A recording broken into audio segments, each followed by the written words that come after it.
स्वामी भक्तांनो, एकदा मठात सर्वश्रेष्ठ भक्त कोण यासाठी घोषणा झाली.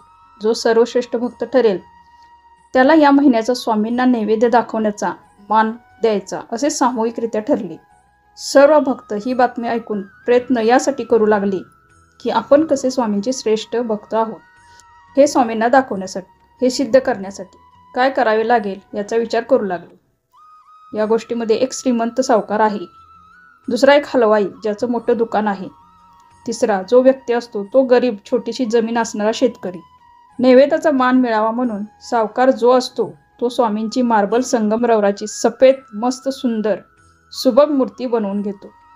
त्याच्यासाठी छानसं चंदनाचं लाकूड, कोरीव काम केलेल्या वगैरे अशा मस्त देवारा बनवून घेतो.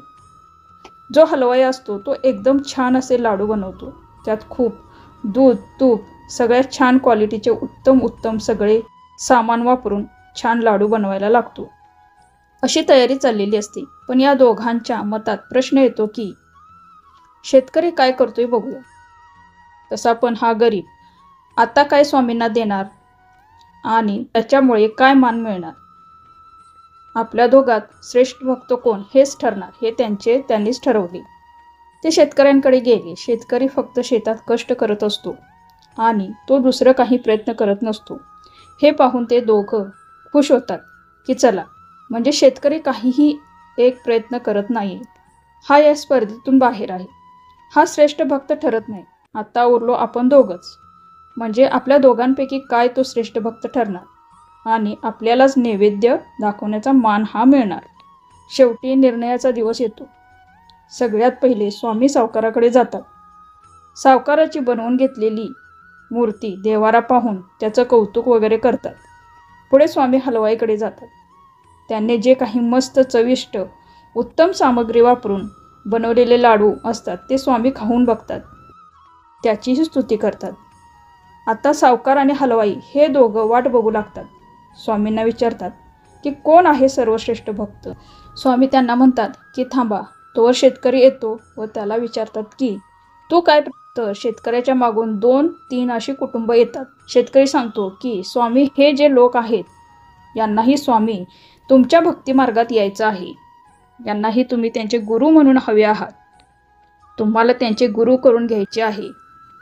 तुमचे शिष्य म्हणून यांना पुढचं आयुष्य व्यतीत करायचं आहे. ती लोक सांगू लागतात की स्वामी हे जे शेतकरी आहेत रोज येऊन तुमच्या लीला, तुमचा संदेश सांगायचे.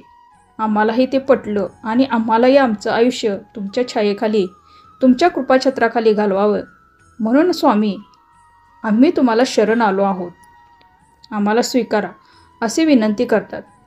स्वामी यावेळी बोलतात की बघा, शेतकरी जो आहे हा माझा खरा सर्वश्रेष्ठ भक्त आहे. याचं कारण म्हणजे सावकाराने मूर्ती आणि नुसता देवारा बनवला. खरी मनापासून त्याच्या मनात स्वामी भक्ती नव्हती, फक्त देखावा केला. हलवाईने देखील देखावा केला.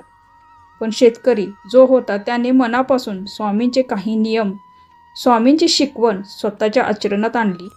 इतकेच नव्हे तर इतरांना देखील आपल्या त्या भक्तिमय वातावरणात घेऊन आला, जो स्वतः आणि इतरांच्या आयुष्याचं सुद्धा कल्याण करतो. तो खरा स्वामीचा भक्त. स्वामी मार्गाने चालून स्वामींनी सांगितलेले नियम तसे वागायचा.